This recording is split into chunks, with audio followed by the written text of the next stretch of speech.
ಮಧ್ಯಪ್ರಾಚ್ಯ ಯುದ್ಧದ ಪರಿಣಾಮ ಭಾರತದ ಮೇಲ್ ಕೂಡ ಬೀರ್ಲಿಕ್ಕೆ ಪ್ರಾರಂಭ ಮಾಡಿದೆ. ಇವತ್ತು ಬೆಳಗಿನಿಂದಲೂ ಕೂಡ ಸುದ್ದಿ ಪ್ರಸಾರದ ಭಾಗವಾಗಿ ಗಮನಿಸ್ತಾ ಬಂದಿದ್ದೀರಿ.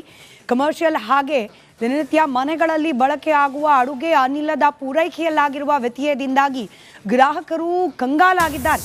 ಇದೇ ಪರಿಸ್ಥಿತಿಯ ದುರ್ಲಾಭವನ್ನ ಪಡೆದುಕೊಳ್ಳೋ ಪ್ರಯತ್ನಗಳನ್ನ ಮಾಡ್ತಾ ಇದೆಯಾ ಗ್ಯಾಸ್ ಏಜೆನ್ಸಿಗಳು? ಧಗಧಗಿಸ್ತಾ ಇರೋ ಮನೆಯಲ್ಲೇ ಬೇಳೆ ಬೇಯಿಸಿಕೊಳ್ಳೋ ಪ್ರಯತ್ನಕ್ಕೆ ಮುಂದಾಯ್ತಾ ಗ್ಯಾಸ್ ಏಜೆನ್ಸಿಗಳು ಅನ್ನೋ ಅನುಮಾನ. ಇದಕ್ಕೆ ಪೂರಕ ಅನ್ನೋ ರೀತಿಯಲ್ಲಿ ಬೆಂಗಳೂರಿನಲ್ಲಿ ಗ್ಯಾಸ್ ಏಜೆನ್ಸಿಗಳ ಹಗಲು ದರೋಡೆ ಪ್ರಾರಂಭ ಆಗಿದೆ. ಗ್ಯಾಸ್ ಅಭಾವದ ನೆಪದಲ್ಲೇ ಲೂಟಿಗೆ ಇಳಿದಂತೆ ಕಾಣ್ತಾ ಇದೆ ಗ್ಯಾಸ್ ಏಜೆನ್ಸಿಗಳು. ಬೆಂಗಳೂರಿನಲ್ಲಿ ಕಮರ್ಷಿಯಲ್ ಸಿಲಿಂಡರ್ಗೆ ಬರ ಉಂಟಾಗಿದೆ. ಈ ಪರಿಸ್ಥಿತಿಯ ಲಾಭ ಗಿಟ್ಟಿಸಿಕೊಳ್ಳೋಕೆ ಮುಂದಾಗಿವೆ ಏಜೆನ್ಸಿಗಳು. ಕಮರ್ಷಿಯಲ್ ಸಿಲಿಂಡರ್ ದರ 3 ಪಟ್ಟು ಹೆಚ್ಚಳ ಆಗಿದೆ. ಒಂದು ಸಿಲಿಂಡರ್ಗೆ ಬರೋಬ್ಬರಿ 3,390 ರೂಪಾಯಿ ವಸೂಲಿ ಮಾಡಲಾಗ್ತಾ ಇದೆ. ರಾಜಧಾನಿಯಲ್ಲಿ ವಸೂಲಿ ಮಾಫಿಯಾ ಶುರುವಾಗಿದೆ. ಗ್ರಾಹಕರಿಗೆ ದುಬಾರಿ ದರದ ಮೆಸೇಜ್ ಅನ್ನು ರವಾನೆ ಮಾಡಲಾಗ್ತಾ ಇದೆ. ಇವತ್ತಿಗೆ ಮಾತ್ರ ಈ ದರ, ನೀವು ನಾಳೆವರೆಗೂ ವೇಟ್ ಮಾಡಿದ್ರೆ ನಾಳೆ ಮತ್ತಷ್ಟು ಹೆಚ್ಚಾಗುತ್ತೆ ಅಂತ ಹೇಳಿ ಒಂದು ರೀತಿ ಬ್ಲ್ಯಾಕ್ ಮೇಲ್ ಮಾಡುವ ಮೂಲಕ ಹೆಚ್ಚು ಹಣವನ್ನು ಸಂಗ್ರಹ ಮಾಡುವ ಲೂಟಿ ಕಾರ್ಯಕ್ಕೆ ಬೆಂಗಳೂರಿನಲ್ಲಿ ಕೆಲ ಗ್ಯಾಸ್ ಏಜೆನ್ಸಿಗಳು ಮುಂದಾಗಿರುವಂತೆ ಕಾಣ್ತಾ ಇದೆ.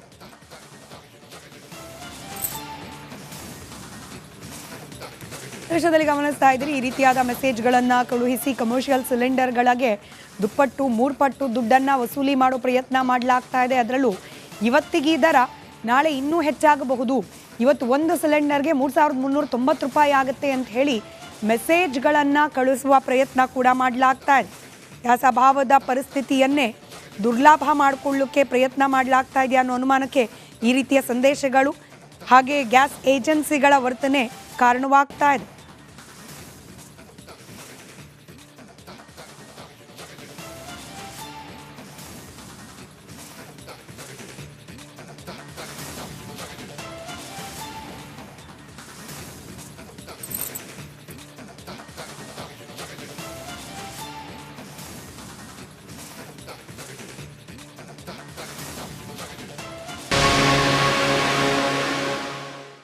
ಮಧ್ಯಪ್ರಾಚ್ಯ ಯುದ್ಧದ ಪರಿಣಾಮ ಭಾರತದ ಮೇಲ್ ಕೂಡ ಬೀರ್ಲಿಕ್ಕೆ ಪ್ರಾರಂಭ ಮಾಡಿದೆ. ಇವತ್ತು ಬೆಳಗಿನಿಂದಲೂ ಕೂಡ ಸುದ್ದಿ ಪ್ರಸಾರದ ಭಾಗವಾಗಿ ಗಮನಿಸ್ತಾ ಬಂದಿದ್ದೀರಿ. ಕಮರ್ಷಿಯಲ್ ಹಾಗೆ ದಿನನಿತ್ಯ ಮನೆಗಳಲ್ಲಿ ಬಳಕೆ ಆಗುವ ಅಡುಗೆ ಅನಿಲದ ಪೂರೈಕೆಯಲ್ಲಾಗಿರುವ ವ್ಯತ್ಯಯದಿಂದಾಗಿ ಗ್ರಾಹಕರು ಕಂಗಾಲಾಗಿದ್ದಾರೆ. ಇದೇ ಪರಿಸ್ಥಿತಿಯ ದುರ್ಲಾಭವನ್ನ ಪಡೆದುಕೊಳ್ಳೋ ಪ್ರಯತ್ನಗಳನ್ನ ಮಾಡ್ತಾ ಇದೆಯಾ ಗ್ಯಾಸ್ ಏಜೆನ್ಸಿಗಳು? ಧಗಧಗಿಸ್ತಾ ಇರೋ ಮನೆಯಲ್ಲೇ ಬೇಳೆ ಬೇಯಿಸಿಕೊಳ್ಳೋ ಪ್ರಯತ್ನಕ್ಕೆ ಮುಂದಾಯ್ತಾ ಗ್ಯಾಸ್ ಏಜೆನ್ಸಿಗಳು ಅನ್ನೋ ಅನುಮಾನ. ಇದಕ್ಕೆ ಪೂರಕ ಅನ್ನೋ ರೀತಿಯಲ್ಲಿ ಬೆಂಗಳೂರಿನಲ್ಲಿ ಗ್ಯಾಸ್ ಏಜೆನ್ಸಿಗಳ ಹಗಲು ದರೋಡೆ ಪ್ರಾರಂಭ ಆಗಿದೆ. ಗ್ಯಾಸ್ ಅಭಾವದ ನೆಪದಲ್ಲೇ ಲೂಟಿಗೆ ಇಳಿದಂತೆ ಕಾಣ್ತಾ ಇದೆ ಗ್ಯಾಸ್ ಏಜೆನ್ಸಿಗಳು. ಬೆಂಗಳೂರಿನಲ್ಲಿ ಕಮರ್ಷಿಯಲ್ ಸಿಲಿಂಡರ್ಗೆ ಬರ ಉಂಟಾಗಿದೆ. ಈ ಪರಿಸ್ಥಿತಿಯ ಲಾಭ ಗಿಟ್ಟಿಸಿಕೊಳ್ಳೋಕೆ ಮುಂದಾಗಿವೆ ಏಜೆನ್ಸಿಗಳು. ಕಮರ್ಷಿಯಲ್ ಸಿಲಿಂಡರ್ ದರ 3 ಪಟ್ಟು ಹೆಚ್ಚಳ ಆಗಿದೆ.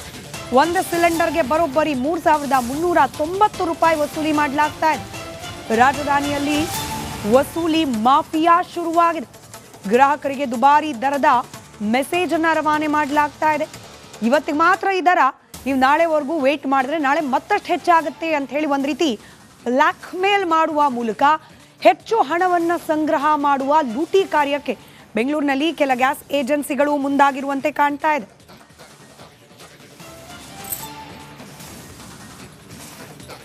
ದೇಶದಲ್ಲಿ ಗಮನಿಸ್ತಾ ಇದ್ದೀರಿ, ಈ ರೀತಿಯಾದ ಮೆಸೇಜ್ಗಳನ್ನು ಕಳುಹಿಸಿ ಕಮರ್ಷಿಯಲ್ ಸಿಲಿಂಡರ್ಗಳಿಗೆ 2 ಪಟ್ಟು 3 ಪಟ್ಟು ದುಡ್ಡನ್ನು ವಸೂಲಿ ಮಾಡೋ ಪ್ರಯತ್ನ ಮಾಡಲಾಗ್ತಾ ಇದೆ. ಅದರಲ್ಲೂ ಇವತ್ತಿಗೆ ದರ ನಾಳೆ ಇನ್ನೂ ಹೆಚ್ಚಾಗಬಹುದು. ಇವತ್ತು ಒಂದು ಸಿಲಿಂಡರ್ಗೆ 3,390 ರೂಪಾಯಿ ಆಗುತ್ತೆ ಅಂತ ಹೇಳಿ ಮೆಸೇಜ್ಗಳನ್ನು ಕಳುಹಿಸುವ ಪ್ರಯತ್ನ ಕೂಡ ಮಾಡಲಾಗ್ತಾ ಇದೆ. ಗ್ಯಾಸ್ ಅಭಾವದ ಪರಿಸ್ಥಿತಿಯನ್ನೇ ದುರ್ಲಾಭ ಮಾಡಿಕೊಳ್ಳೋಕ್ಕೆ ಪ್ರಯತ್ನ ಮಾಡಲಾಗ್ತಾ ಇದೆ ಅನ್ನೋ ಅನುಮಾನಕ್ಕೆ ಈ ರೀತಿಯ ಸಂದೇಶಗಳು ಹಾಗೆ ಗ್ಯಾಸ್ ಏಜೆನ್ಸಿಗಳ ವರ್ತನೆ ಕಾರಣವಾಗ್ತಾ ಇದೆ.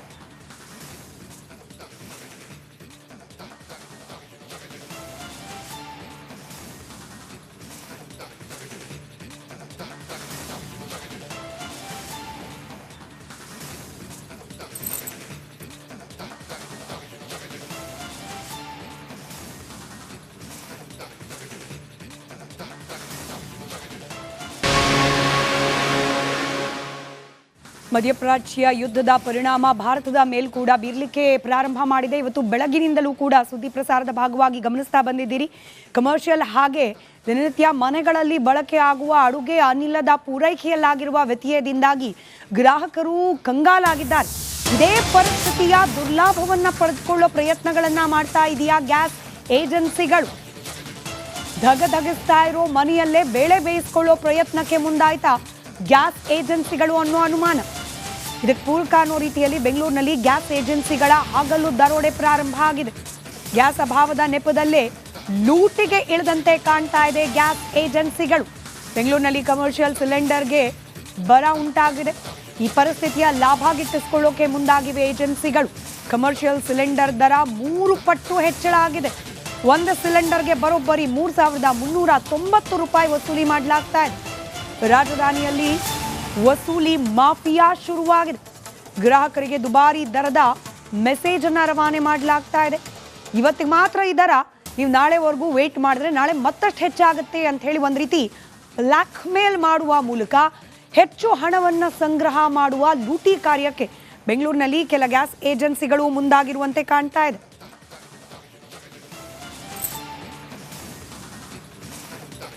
ದೇಶದಲ್ಲಿ ಗಮನಿಸ್ತಾ ಇದ್ದೀರಿ, ಈ ರೀತಿಯಾದ ಮೆಸೇಜ್ಗಳನ್ನು ಕಳುಹಿಸಿ ಕಮರ್ಷಿಯಲ್ ಸಿಲಿಂಡರ್ಗಳಿಗೆ 2 ಪಟ್ಟು 3 ಪಟ್ಟು ದುಡ್ಡನ್ನು ವಸೂಲಿ ಮಾಡೋ ಪ್ರಯತ್ನ ಮಾಡಲಾಗ್ತಾ ಇದೆ. ಅದರಲ್ಲೂ ಇವತ್ತಿಗೆ ದರ ನಾಳೆ ಇನ್ನೂ ಹೆಚ್ಚಾಗಬಹುದು. ಇವತ್ತು ಒಂದು ಸಿಲಿಂಡರ್ಗೆ 3,390 ರೂಪಾಯಿ ಆಗುತ್ತೆ ಅಂತ ಹೇಳಿ ಮೆಸೇಜ್ಗಳನ್ನು ಕಳುಹಿಸುವ ಪ್ರಯತ್ನ ಕೂಡ ಮಾಡಲಾಗ್ತಾ ಇದೆ. ಗ್ಯಾಸ್ ಅಭಾವದ ಪರಿಸ್ಥಿತಿಯನ್ನೇ ದುರ್ಲಾಭ ಮಾಡಿಕೊಳ್ಳೋಕ್ಕೆ ಪ್ರಯತ್ನ ಮಾಡಲಾಗ್ತಾ ಇದೆ ಅನ್ನೋ ಅನುಮಾನಕ್ಕೆ ಈ ರೀತಿಯ ಸಂದೇಶಗಳು ಹಾಗೆ ಗ್ಯಾಸ್ ಏಜೆನ್ಸಿಗಳ ವರ್ತನೆ ಕಾರಣವಾಗ್ತಾ ಇದೆ.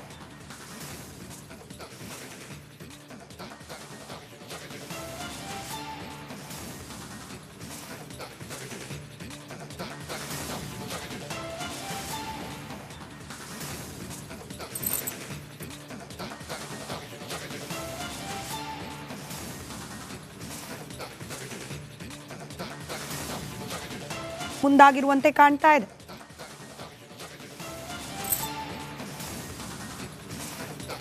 ದೇಶದಲ್ಲಿ ಗಮನಿಸ್ತಾ ಇದ್ದೀರಿ, ಈ ರೀತಿಯಾದ ಮೆಸೇಜ್ಗಳನ್ನು ಕಳುಹಿಸಿ ಕಮರ್ಷಿಯಲ್ ಸಿಲಿಂಡರ್ಗಳಿಗೆ 2 ಪಟ್ಟು 3 ಪಟ್ಟು ದುಡ್ಡನ್ನು ವಸೂಲಿ ಮಾಡೋ ಪ್ರಯತ್ನ ಮಾಡಲಾಗ್ತಾ ಇದೆ. ಅದರಲ್ಲೂ ಇವತ್ತಿಗೆ ದರ ನಾಳೆ ಇನ್ನೂ ಹೆಚ್ಚಾಗಬಹುದು. ಇವತ್ತು ಒಂದು ಸಿಲಿಂಡರ್ಗೆ 3,390 ರೂಪಾಯಿ ಆಗುತ್ತೆ ಅಂತ ಹೇಳಿ ಮೆಸೇಜ್ಗಳನ್ನು ಕಳುಹಿಸುವ ಪ್ರಯತ್ನ ಕೂಡ ಮಾಡಲಾಗ್ತಾ ಇದೆ. ಗ್ಯಾಸ್ ಅಭಾವದ ಪರಿಸ್ಥಿತಿಯನ್ನೇ ದುರ್ಲಾಭ ಮಾಡಿಕೊಳ್ಳೋಕ್ಕೆ ಪ್ರಯತ್ನ ಮಾಡಲಾಗ್ತಾ ಇದೆ ಅನ್ನೋ ಅನುಮಾನಕ್ಕೆ ಈ ರೀತಿಯ ಸಂದೇಶಗಳು ಹಾಗೆ ಗ್ಯಾಸ್ ಏಜೆನ್ಸಿಗಳ ವರ್ತನೆ ಕಾರಣವಾಗ್ತಾ ಇದೆ.